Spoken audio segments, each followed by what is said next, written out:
Assistance when we move downtown. 1 week from today will be our first live show in the new studios downtown. I got to figure out how to get Poundcake on camera. That's going to be tricky. Yeah. Now we'll figure it out. I'm going to figure it out tonight.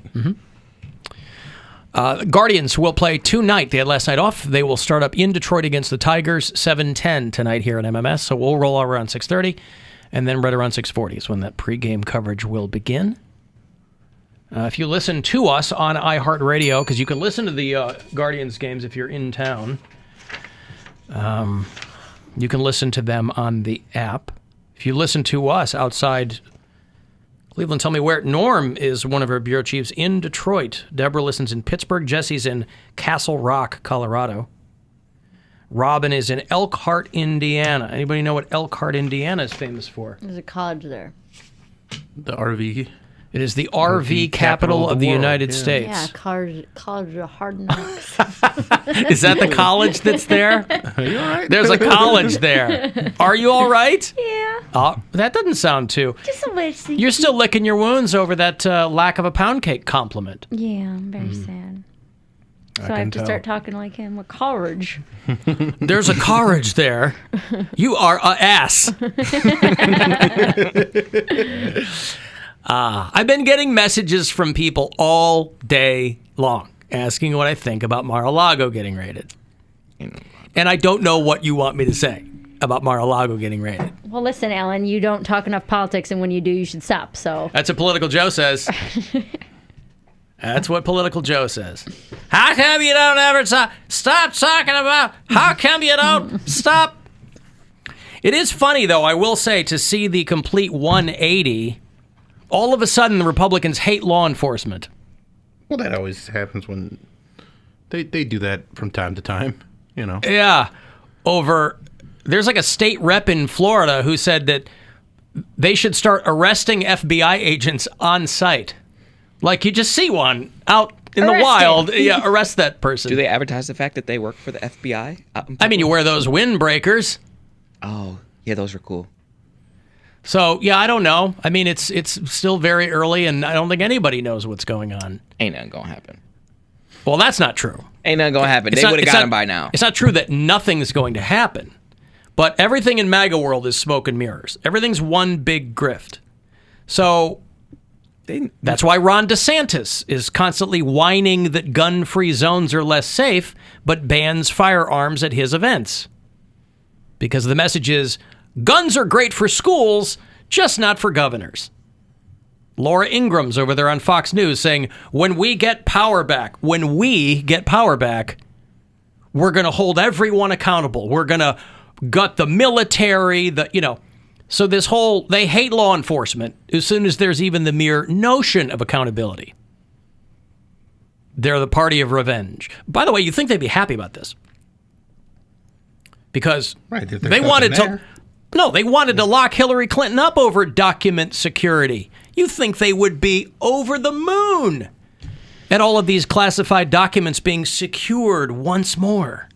I don't know where all that happiness is over there. So, yeah, I don't know. I don't know what's going on there, and frankly, that some people smarter than I will figure it out. I hope they were filming. I just hope they were filming. Filming? Yeah. Filming what? The whole thing. For posterity? Yeah, I mean, for they had a documentary in the future. They had like drones and helicopters flying over his place. But again, they did the same thing to Rudy Giuliani's place. Like, they raided his apartment.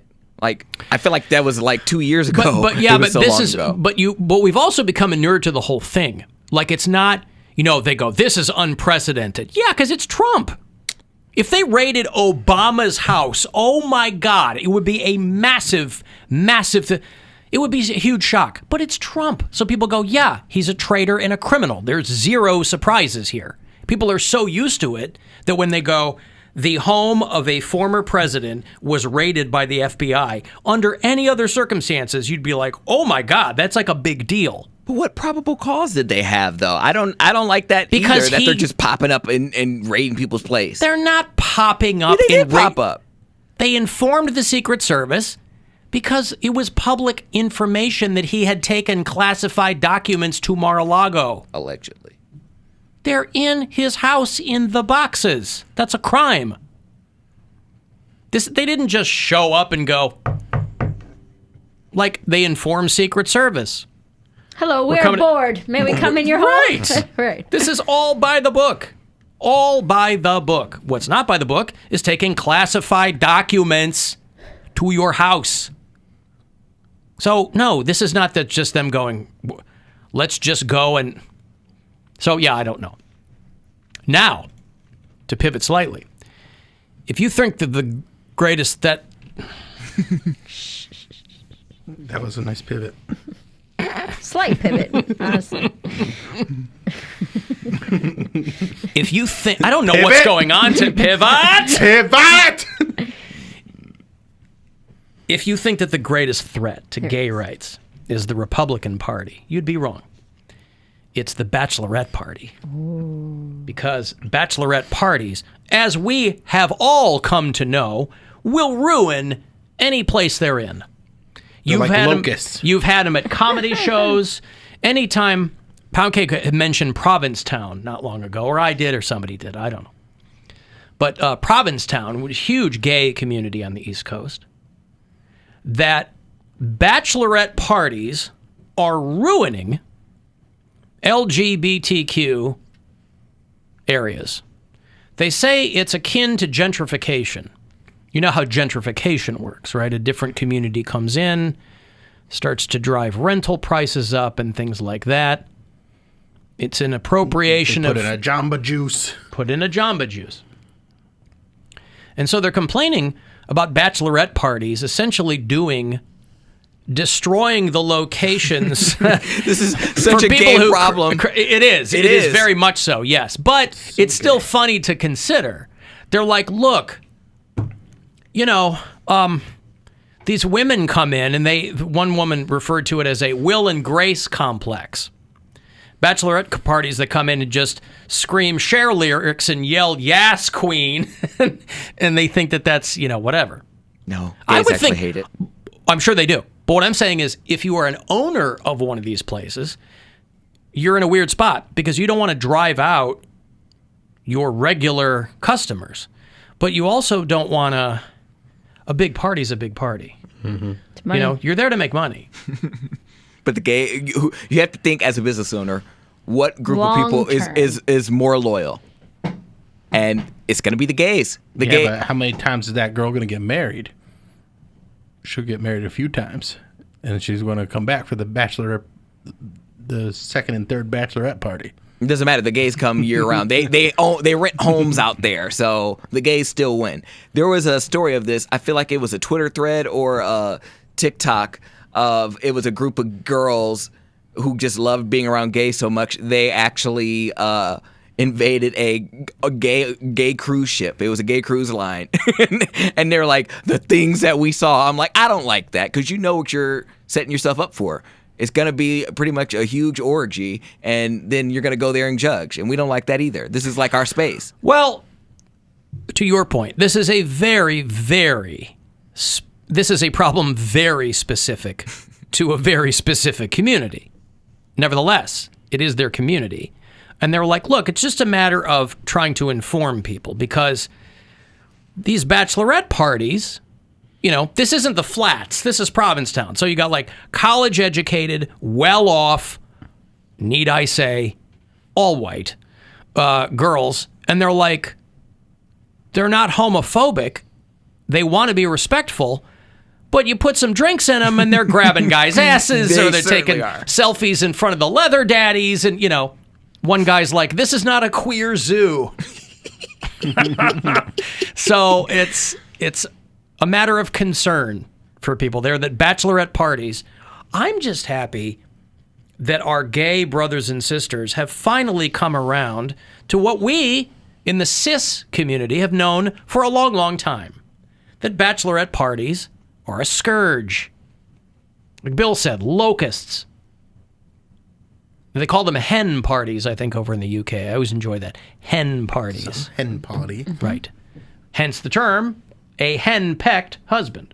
Oh. You get married, that hen who had her party but is now married is constantly pecking at him. You don't henpeck your boyfriend, do you? I don't think so. Does he think so? I don't know, probably. I feel like I'm asking the wrong person. We did get into an argument about on the way home from Chicago, we got into an argument about a hypothetical vacation we were going to take. Why would you get into an argument over a hypothetical vacation? You're supposed to get into arguments on the vacation. Well, we were talking about the other places we want to go. And I was saying, like, my bucket list places like Australia and Italy and to go back to Hawaii. And he doesn't have that part of his brain. His brain immediately went to, well, we can't afford those vacations. How much will it cost? Right. You're talking several $1,000 vacations. But you're also talking, well, I thought you were talking like a thing next year. Right. Well, no, we were just talking about places we would want to go for future At some vacations. point. Over the course of what we hope will be long lives together. Correct. Right? What's the problem with that? I got in trouble for not being realistic. In trouble. I did. Where he's like, we can't do that. We have a kid. We have to think about our future. Blah, blah. He's going on and on. And I was like, okay, but we both work really hard. And I think like it's he's the ridiculous. henpecker. And in 10 years, by the way, she's going to be driving. So he's really only got a few more years with her before she won't give a rat's ass what he's doing. Well, I mean, his whole thing is setting her up financially. His parents set him up financially. He wants her to be 100% set up financially. So to him, that means we don't get to have any fun. Oh, until then. He's trying to set up generational wealth. Yes. You got to cut him loose and let him see what they can do. He Sink and doesn't believe in swim. that at all. What? Sink and swim. Sink and swim. Yes, exactly. You sink and then you swim. All and I you're will underwater while you're swimming. As the father of two older children, I will say this, that I wouldn't say I didn't coddle my kids. They didn't grow up with me. I mean, they didn't live with me. But here's what I will say, is that when your child but I, out of guilt and out of obligation and all these other things, I mean, I wanted to take care of them too. Yeah. They've never wanted for anything, right? Here's the thing. When your child is 6 and 7, you look at them and you go, I don't ever want to say no to you, ever. Mm-hmm. I want to give you everything you ever wanted. Right.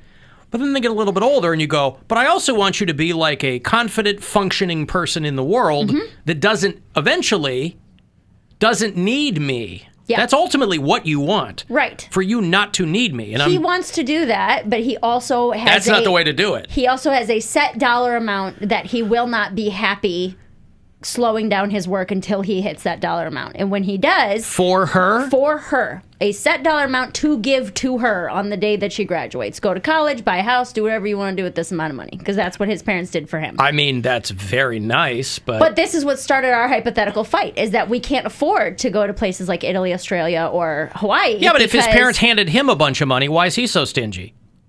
I don't know. Huh. I think it's not a stingy thing. It's he wants to do the same thing for his daughter. So he knows wants to pay it forward. How much that money helped him to get off, get on his feet and kind of set up the life that he currently has. So he wants to do that for his daughter as well. And because he wants to do that, I am stupid for wanting to go to Australia or Italy one day. I'm stupid. Not to be in his business or anything like that, but is he not getting help equally from like the mom? Oh, it doesn't matter. This isn't about the mom. This is about him. This is something he wants to do. He's for a grown his man daughter. now. Yeah, Right, I understand. right. He has one child. Right. Yes. So we got not into it, but I was like, I can't believe that we're arguing about this right now. She's 6. You have 12 years to put away this money, and I'm getting yelled at for a vacation I might want to take in 3 or 4. Oh, I was going to say you're not going to wait until she's 18 to take these trips. No. Yeah. But that's what he's saying, is that we can have fun once we're retired. Once everybody's done working. Once that's taken care of. This was the fight. This was the fight that we had, is because I was like, I don't want to wait until you're 70 and I'm 65 to go start doing stuff. That's ridiculous. Well, there are those two schools of thought. There's people that like, look, I don't know when I'm going to die. Let's have some fun now. That's how I am. Which I fully understand. There's also the other half of the brain that's like, the last thing I want, because life can explode in a moment's notice. Right. Last thing you want is to have come back from an expensive trip and find half your house burned down, right, or whatever extreme situation you come up with. He lives his life in those extreme situations. Understood. We need to buy off-brand toilet paper because the house might burn down. So let's save this 48 cents now. otherwise. What if the house caught on fire because of subpar toilet Right? paper? Yeah, right? Spontaneously combusted. Sir, this is what we call a single-ply inferno, all right? I'm sorry to break it to you. Did Anne Heche drive through your living room? Because it looks like... No, Angel Soft, actually. Angels. You know them cartoon bears? Yeah, they didn't do me any favors. So yeah, I'd say he's probably the hen pecker. So how did the... But that sounds like a conversation where you're being told there's no wiggle room.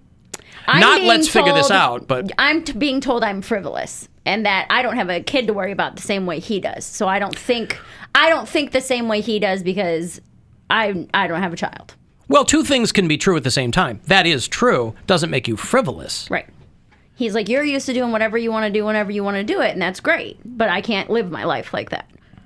And I was like, yeah, but if I have... But I also don't hear you asking him to live like a single guy with no attachments. No, this is me wanting to go to Italy.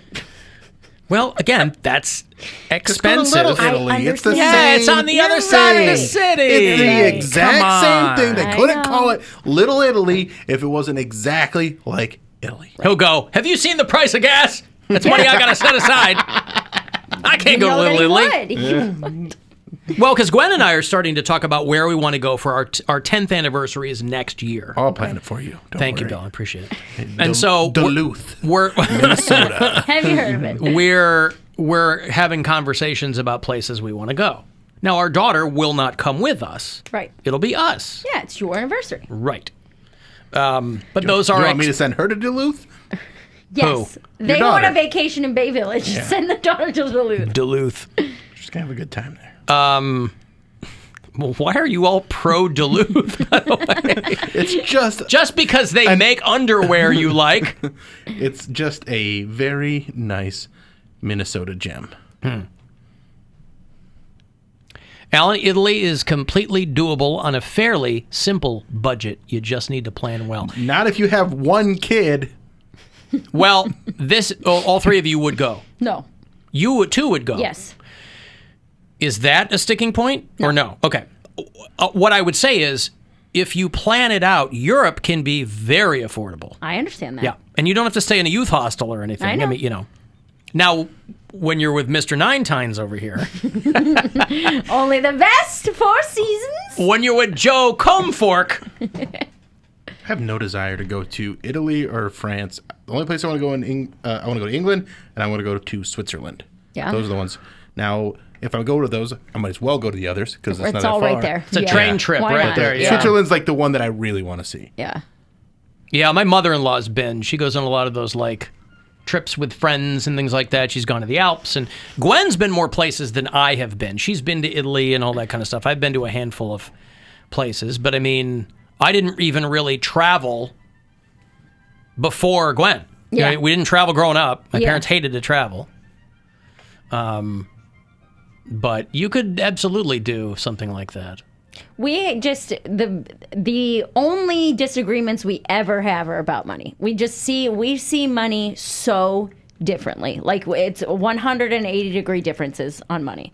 And hey man, it works for you. You do what you do and you got to live your life the way you want to live it, and that's fine.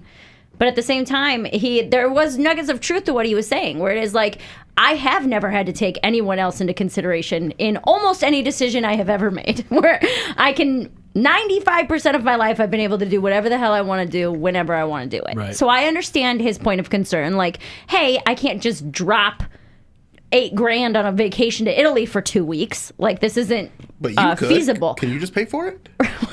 He's not comfortable with that kind of stuff because I've offered things like that before where I was like, I'll pay for all of it. He's like, no, that's not fair. I was like, well, you don't want to go. But if it means we can go, Right. is he afraid of flying? You can go Newark to Rome for $500. Now I'm getting text messages from him. He's very upset. You're Why? making me sound like an ass. You got it all wrong. Oh, well, that's good. Apparently. That's some wiggle room So then. we were arguing because you wanted to take back-to-back trips to Italy and Hawaii, which is not true. I never said I wanted to go to both places in the same year. And why would you sit back to back? That sounds uncomfortable. One of you got leg room, the other one doesn't. Well, it's just the way that the planes are set up. Oh, We got to yeah. take a certain flight Yeah, because of those European miles and ones. yeah, Virgin. they're Yeah, I get it. ridiculous. But So wait, now I don't know. No, I don't know who. believe. Yeah, I don't know what's going going on? Trying to believe women and Twisting then my mind into are a pretzel. liar, apparently. Women. What it comes down to Mi is dispiace. we don't see money the same. So things like Yeah, she is kind of being a biatchy. yeah, things like hypothetical vacations start arguments. All right. Well, then you share with us, and it starts a whole new argument. It's That's perfect. fun. Because Yeah. then he's like, you make me sound every time he has something to say every day. You make me sound like such a curmudgeon. You make me sound like such an ass. I'm like, I'm not lying. But that's a way to. That's where the. I don't know. Well, maybe it'll make you see things from a different point of Hey, view, Brian. Hypothetical Vacation is at the Beachland Ballroom tomorrow night. By the way. They're doing an acoustic set. It's exciting. Let me take a break. If you want to get the last word in, send a text 35192.